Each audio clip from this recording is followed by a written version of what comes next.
Good evening. I'd like to start out and explain to you, I'd like to start out and let you know how this originally started. This event that took place today started on Tuesday, January 3rd at approximately 3:30 a.m. when a man identified as Pablo Patino Bustos set fire to a residence where his estranged wife slept, which was the address of 11426 Mortimer Street. The suspect fled the scene after hitting his wife with the car.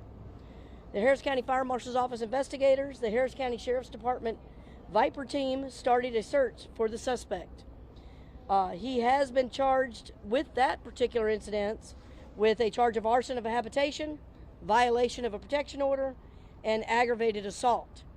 The suspect was located today at his home, located at 3207 Lotus Blossom, at approximately 2:30 p.m. with assistance from the Harris County Precinct 4 Constable's Office, who was assisting the wife with retrieving items from her home. The deputies cleared the home and located the suspect within the home in a room. The suspect remained in the home with a weapon and barricaded himself. Harris County Sheriff's Department Viper team arrived, as did the Harris County Fire Marshal's Office investigations team. They came in with their drones, robots, and SWAT team and began the discussions of trying to get the suspect out. The suspect did come out on his own eventually, and the suspect is now in custody. He is en route to the hospital to check for any injuries that he might have. I will tell you that the Harris County Fire Marshal's Office investigators are on scene. They're going to be investigating this fire. More charges will be coming, but it will be a while before we know any more, because the Spring Fire Department, who is also here assisting, is still putting out the fire, going through hot spots, and ensuring the safety of those that go inside. So what I can tell you is that what we know at this time, and now I'll turn it over to you, sir. Do I have any questions now on the... What are his charges? So as we were saying, again, we have to do the investigation at this time. So the charges from Tuesday, and I can go back over those, the charges that he currently has from the previous incident on Tuesday were arson of a habitation, violation of a protective order, and aggravated assault. Again, this is a very active scene. So my office, and I know working with the Sheriff's Department, Precinct 4 Constable's Office, we will have to continue the investigation to determine any additional charges. Fire Marshal, can you talk to us about the fire and when it actually started?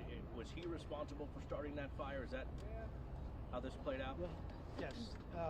During the course when Senior Deputy Thomas Gillen, Harris County Sheriff's Office, during the course of when SWAT operators and drone were put into the home, at one point he was discovered inside the attic of the home. When the robot went up to try to open a door that was on the attic, he was seen by the operators on the video, and the fire had already started behind him inside the attic. So he did start the fire that engulfed the house. And then at what point that it became obvious he had to come?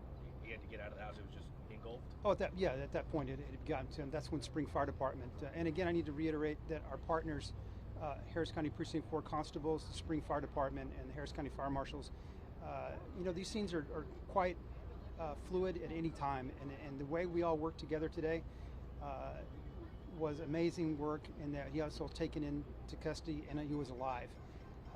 While it was happening, it looked more and more that it was not going to end that way, especially we're dealing with a desperate person that's been shown propensity for violence from the beginning, and we were actually fully prepared to have to deal with a different situation than the way it went. Can you talk to us about this? Can you talk to us about taking it step by step, like how you saw him on video with all your equipment, you guys were all talking to him, and eventually you guys got to him and he had a choice? Sure. Originally it starts, in the beginning it all starts with HNT, which is a lifeline of our SWAT. They are talking to this individual, trying to get a rapport with him and to talk with him and to see exactly what state of mind that he's dealing with, and also to get our point to see him to come in, to exit safely. You have to give kudos to them. It took almost 3.5, 4 hours to get him to understand, and then finally when the house did become so engulfed that he did try to find an exit from the one window that was above the garage, and he was then taken safely in by operators. Can you talk to us about the situation with firefighters? He never engaged with us at any time, ever. So he never The only said- time we made contact with him is when the robot spotted him on the attic, and he began throwing objects at the robot and then started the fire. Can somebody explain, because I know there's people who live around here who are kind of like watching going, why aren't you guys going in? Why aren't you dumping fire? No, is my house going to burn up? Can you guys kind of talk to us why you guys kind of held back? Or it looked to us holding back? Not being experts. So I can tell you, and then I'll let Spring talk a little bit. You know, like we said, our main goal is to save lives and property when we show up on a scene. And talking about the communication, one of the things we get into is what's called a unified command system. We are talking to each other. How should we work together? So the fire department is a big part of that, and they can talk about the suppression activities and the protection that they do to ensure the safety of the residents in the area. Scott Schoonover, Deputy Chief, Spring Fire Department. And just give you background, so we have to make sure that the scene is safe for our firemen, our personnel. In this particular case, he was still inside, so we had to do a strategic approach, and we had to make sure that our guys were safe. So we do that by issuing and having them put on ballistic vests. So they were doing that while they were fighting fire, and at that point, it wasn't go into the house because he's still in there and the threat's still there. So we, at that point, were protecting everything around the house. So the houses to the left, to the right, and behind, we want to make sure that the fire is not going to spread to that. And then once he made it out, now we were able to go and actively fight the fire. And with this particular case, our ladder truck was the first one on scene. We were able to start cooling the fire down while he was still inside with the ladder pipe, so nobody was put into any harm's way with him. Is the house a total loss, and any idea if he's injured? I'm not sure on injuries, but the house is going to be a total What loss. about neighboring homes? My last report is neither one of the houses on each side were damaged. Can someone talk about how this started the day after Christmas with the man allegedly assaulting his wife? I don't think we have that one as far, but I would like to bring in Precinct 4.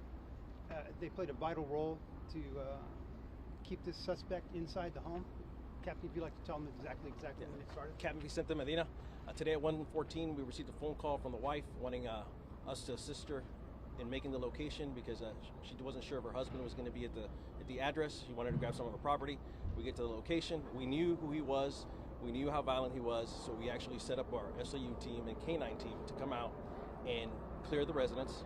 We go in and find him in the residence, clearing the house.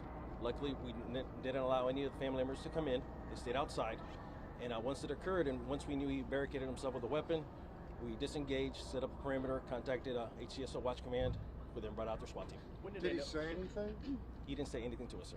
Where was he when you guys? He was inside the house. He went to one of the rooms. I'm told that he said that he would kill everybody in sight if I can't comment on that, ma'am. I don't know. Sorry, you said that they cleared the house and then y'all went in? No, ma'am. Okay. Our deputies and our K9 team went inside the house to look for the suspect. When clearing the house? Yes, ma'am. Did he point a gun at? Did they see? We didn't see him with the gun. We just knew that's what he said. He had a gun, so we did what we needed to do. Do you guys know around when he set the fire? Was it when you guys were there, or was it? We don't know when the fire was set. Sorry, how did you know he had a weapon? He said he had a weapon. Oh, he did say that. So there was some communication between him and It was very minimal, because once he said that, he barricaded himself, and that was that. Was he already a fugitive from Tuesday's event? Yes, ma'am. We knew he had warrants for his arrest. So no shots were fired? No, ma'am. Is that why you all went there? Yes, sir. We got contacted by the wife because she thought he could be at the residence. She wanted But to you're get there her because he had warrants, right? We knew that he was wanted, and the possibility of him being here, just in case he decided to engage us or flee. That's why we had our SWAT team, our K9 team out here. And she was coming to get her belongings today. Yeah, so you didn't go to the house to try to locate him per se. No, ma'am. We came to the house because the wife contacted us, wanted to make the location, not knowing whether her husband was going to be here. I have a question about the fire. Do we know how it was started, how he started the fire? We do not know that yet. Again, Spring Fire Department, they're still putting out hot spots. It's going to take a while to put those out, dig that out. And so the Harris County Fire Marshal's Office investigators will be out here all night doing our cause and determination. And we saw a lot of heavy equipment tearing parts of the house. Can you talk about that? Give me a second. Oh, Yeah, I can't. Yes, sir. So, again, one of the things that we want to do is we always want to try to save the life. And the idea was they knew exactly, they were doing a great job, the Sheriff's Department, with their drones. They were able to see what we couldn't see with our eyes. And by that, they knew where he was located above the garage. And the decision was made, hey, if we can save that individual, let's try to do that. And so they used that equipment to try to break down the walls to allow him access out. And he did choose to do that. Do you know if at any point there was any tear gas or anything like that used? I do not know. Yes, Go ahead, was sir. deployed. Tear gas Yes, was deployed. Tear gas was deployed. CS gas was put in originally first. Oh, I'm sorry. Yes, early on after SWAT operators arrived, CS gas was used in order to try to push him out of the house. That was not successful at that point. And then the bear was also used during the RAD system, telling him and keep telling him to come out. And then we, step by step, the long process that we have of a sort of a use of force type deal. We start out at the least and then move up. But the rook itself was used that you saw earlier, that was raised to push holes into the structure to for us to be able to see inside, because we have a video on that. So if you have a person that's in an attic, you can't see them, but if we can punch holes through the air, then it's more safe for our operators and everyone else that are dealing with them. All right? Was it his house? Yes. Gil, did you know that he was alive the whole time? Did y'all always know that he was in there?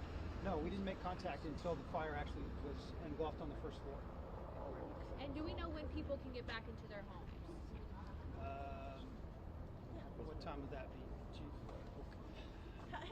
Around how many people were totally involved in how many law enforcement? No. Do you guys have any idea? It seems like a massive effort, and I guess it's a very large effort. We have at least 20 operators, our drone operators, our HNT people.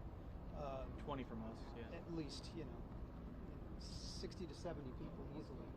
And again, We had 40 firemen. To stress that the interaction of all the agencies working together and having one plan to work together on is can't say enough about what professionalism that we deal with every day. Sorry, do we know when people can get back into their homes?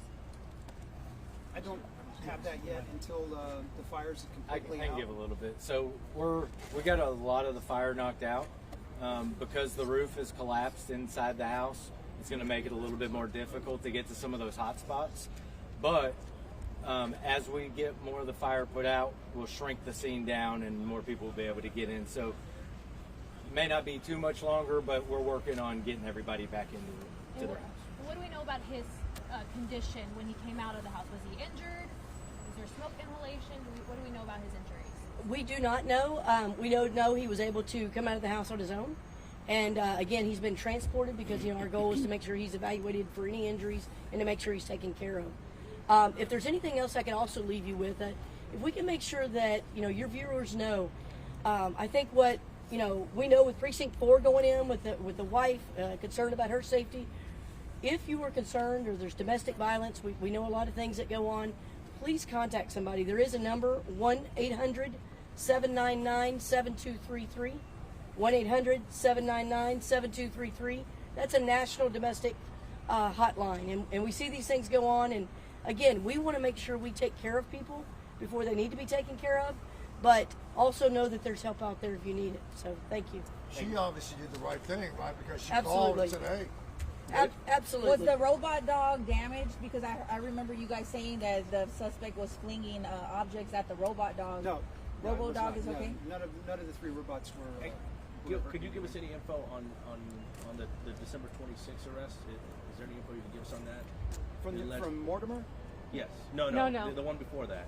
It was from There was here, an yeah. incident here. Domestic violence. Yeah, precinct December 4. 26th. I don't have Precinct information 4. on that. Well, the minimal information I have on that, just to the point, he was arrested for family assault, taken to jail, and then somehow he bonded out. Gil, can you talk to, I know you touched on it earlier, but how you, when the situation was unfolding, you guys were preparing for a different outcome. What Well, were you, yeah. Yeah, I guess again, let me try to explain. So we're dealing with a desperate person, capable of violence that we do know that he does, and we all know that desperate people do desperate things. So at most point, our SWAT operators and our HNT people, their most thing is to save life, and that's our main point to do. So again, sometimes it takes hours for us to get through to somebody, but if it takes 6 to 10 hours to get that done, then we will, because that's what we are. Preserving life is our first thing. But if he chooses to choose something else, then we have to go that course. But I know it was a long situation for family members and neighbors trying to get in, but they have to understand that our safety and their safety is our first priority. How are you feeling about it? Oh, I think everything went. I can't reiterate. I told the sheriff earlier, and the sheriff was also that just the coordination between our law enforcement, the fire, and that, I couldn't ask for a better outcome. It makes you very proud that we don't have a situation that turned very tragic. The family's already had enough tragedy. Losing that would be even worse. Do you know if he said anything when he came out of the house? No, they took him into custody. He tried to flee at one time back into the house, but we stopped him and took him back into custody. So. Really, when he came out, he tried to flee? Yeah, he tried to flee again. But do you know if the home is his in his name or a rental property? we were told that it was his home, his actual abode. Yeah. All right. Thanks, you guys. All right. Thank you. Thank you. Thank you.